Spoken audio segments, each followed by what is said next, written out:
As concerns over President Biden's age continue to hang over his re-election campaign, one new poll suggests Vice President Kamala Harris isn't performing much better. A Politico-Morning Consult survey found 52% of those asked viewed Vice President Harris unfavorably. Now, of course, these rocky numbers can't and won't keep Harris off the campaign trail. Politicians tend to soldier through such things. The vice president was in Charlotte, North Carolina today to tout the administration's economic agenda. And that is where, happily, we find our Shawna Mizelle, who has been traveling with the vice president. So, Shawna, I'm interested about North Carolina. The Biden re-election campaign still considers it kind of a potentially emerging swing state. What did we hear from the vice president there?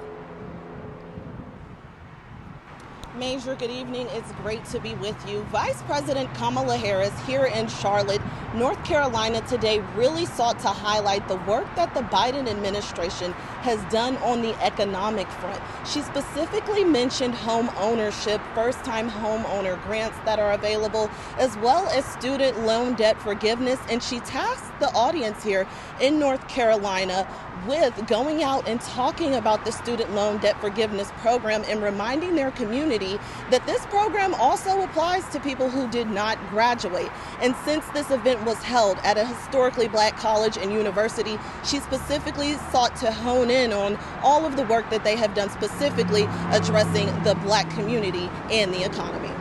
In addition to covering the vice president, Shawna, I understand you also had a chance to talk to at least one or two voters there in Charlotte.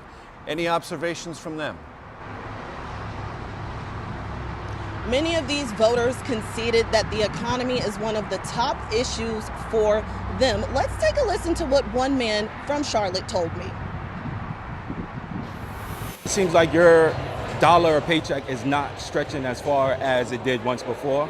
Everything has gone up, from prices to groceries to gas, but our paychecks are not going up. So what we spend on necessities, have stretched our dollar more than we like it to be.